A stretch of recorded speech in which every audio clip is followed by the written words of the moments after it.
damn ball, RJ. I want to talk about something that's going to make you even feel even older, though. And that is the transfer portal. The transfer portal, about 7 months old, right? Still in britches and still, well, we're cleaning up after it because that's what you do with newborns. We're getting the unseen, the fallout, the consequences of such a thing as saying simply, we don't want college football coaches to block the transfer of their football players or any student athletes anywhere at any time. So we're going to institute this thing called the transfer portal, which is essentially a spreadsheet where kiddos tell their coach or an administrator, I want to transfer, put my name into the transfer portal so that other coaches can reach out to me because I want to leave here. Now, a few numbers just to get y'all to set up. At the Power 5 level, there's about 450 players in the transfer portal today, according to 247 Sports.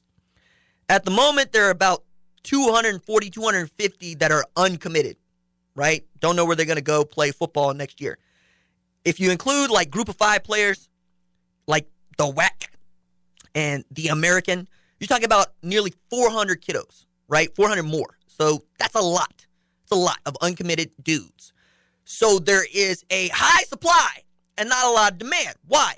Because the NCAA instituted a rule that says you can only sign 25 per class. Now, early enrollees and rolling over and doing some real arithmetic to try to make that work makes it kind of feel like a salary cap to some, myself included, right? You just got to try to figure out how to make this work. But also, I get that people are upset that kiddos can transfer like they can, college football free agency. But you should also remember that this acts a lot like the real world, the kind of real world that Lincoln Riley's one for saying, hey, they're not treating it like that because in the real world, you got to man up and you got to say, I want to go, or you got to say, hey, look, I'm going to stick it out and I'm going to make the best of what is the situation that's not necessarily working for me right now.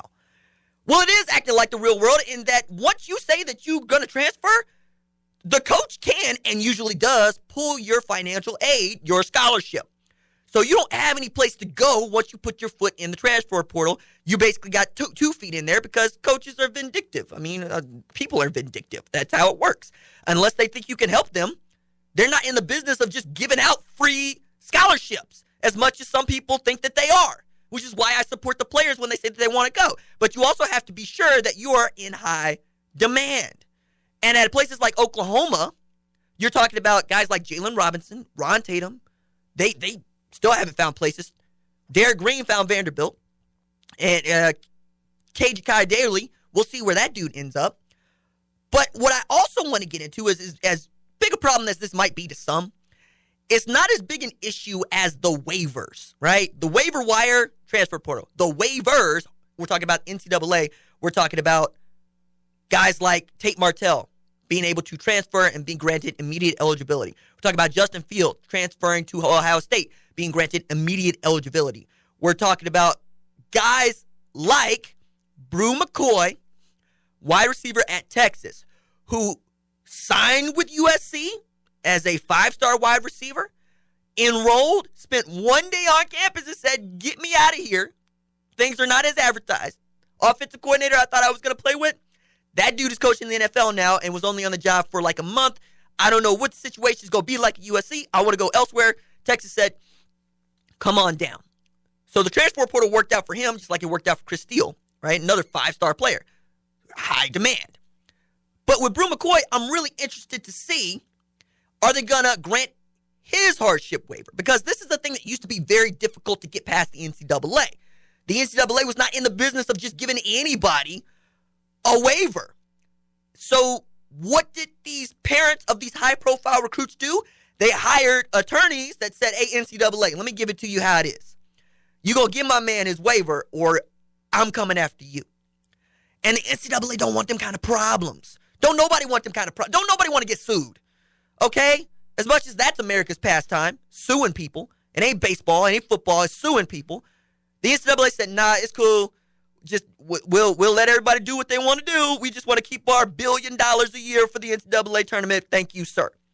So now you got Tate Martell, eligible at Miami. Justin Fields, we roll through it. I think Bru McCoy is going to be eligible, but here's the thing. Texas was prepared to send in their waiver request. And then they find, hey, Bru McCoy's folks, they have an attorney that wants to look this over. So you have attorneys that check UT's math and then say, cool, send it on. So I expect Bru McCoy to be eligible in 2019 to play wide receiver at the University of Texas. I just don't expect Sam Hargy Ellinger to find him when he's open because Hargy Ellinger still got to throw passes. And that's how the game's kind of set up. Third and long. He's so savage, bro.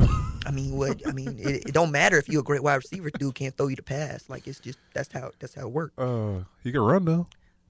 I mean, why would you want to go there if you're a receiver? That's a great point. Garrett Wilson actually put them on blast last year. You forget.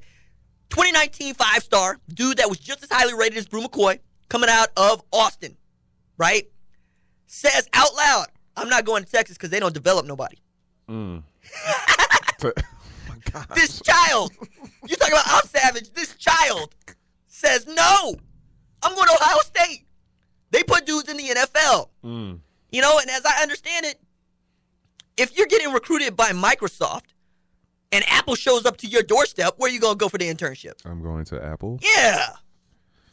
No brainer. That's just what it is. That's just what time it is. So I'm interested, Corey. Yeah. In the age of the transfer portal and the waivers, do you think the kids should be able to be as mobile and that the coaches should be able to be as hostile as everybody seems to be? I think when the coaches, man, because the coaches can leave pretty much whenever they want. I've seen coaches take a job, be there for 2 weeks, pack up, and then go somewhere else. Matter of fact, that happened with there was a nice little article on ESPN. The Texas Tech coach who took their team to the Final Four in the championship game was at New Mexico for 3 weeks. Texas Tech calls him up, and New Mexico's like, not New Mexico, UNLV. They call up UNLV's like, hey, we interview your coach, and they're like, hell no, we just hired him 3 weeks ago, and they said we're gonna do it anyway, and they hired him, took him away after 3 weeks. So when the coaches can move around freely, why can't the kids do it? Okay, so you know what side I'm on to this, so I'm gonna walk this out. I'm gonna walk out the devil's side. We call it the devil's advocate. Let's just call it the devil's side. Okay. The devil's side would say the marketplace is different for coaches. The devil's side would say coaches work their butts off to be able to be in these positions, to move and go as they please. They're quote-unquote adults. They work full-time. They can do what they do. Manny Diaz took the job at Temple. Miami said, hey, Mark Richt just retired. You want the job back in Miami as the head coach? He said, cool. Exactly. Then you pay the buyout, right? And that's part of it. You got New Mexico State, I hope, had a buyout in place for Chris. And then, you got Chris's buyout and so forth, so on. So everybody gets paid. The problem I have with this is that the marketplace for high-profile NCAA football players doesn't really exist except to say, hey, we want you. Here's a scholarship, and we can put in front of you these unseen, intangible advantages like training to get you prepared for the NFL. I want there to be a market for players to exist in so that we can actually assign for real dollar values to them outside of their scholarships, because a scholarship dollar amount is marketplace. It costs 50 G's to go to Duke, Yeah. It costs considerably less to go to OU. So, it costs Aunt Becky you gonna tell $500,000 to send her kids to USC. Right. She's going to be on a road team. So. Man. And it costs Dre an entire building. Right. An entire program, him and Jimmy Iovine. But, look, that's where I come down on it is there is a market value being placed on it, but you're going to tell me that a linebacker at OU is worth less than a linebacker at Duke? No. These children have value. Yeah. So, and like the coaches have value. So Dabo Swinney would say, I got paid $93 million because that's the market. That's the market for what I do. That's the market for my services. That is what I'm worth. I think Trevor Lawrence is at least worth $5 million a year to you, dog. And you gonna sit over here and say with a straight face that you don't want to coach college football if they start paying players. Right. Yeah. We'll see.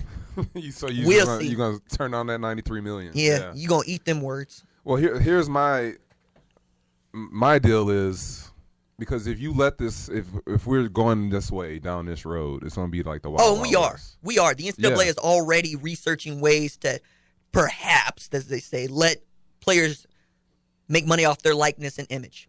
So we're heading that way. So, okay, let me get your thoughts on this, because in the recent years, there's been like this rhetoric or this narrative that what is the NCAA good for? Like, essentially, the Power 5 schools and conferences can lead the NCAA and kind of do this on their own. The logistics of it's like asking, what is a maid in your house good for? Like, that's what you're asking me, because you can clean your own house. Right. You can keep your own house. But it's way easier to hire somebody to keep your house for you. And as the system is set up, that's what the NCAA does for college football, college basketball, major college sports. It helps you keep your house, right? Like, people tend to think of it as a federal government, state government deal. No, it's much more simple. So if the Power 5 wanted to govern themselves, we get college football playoff, we get 5 teams with only 4 slots. So I just think that the NCAA is better at governing college football, college athletics than, frankly, the colleges are, and that's why the system stays in place, because they're lazy.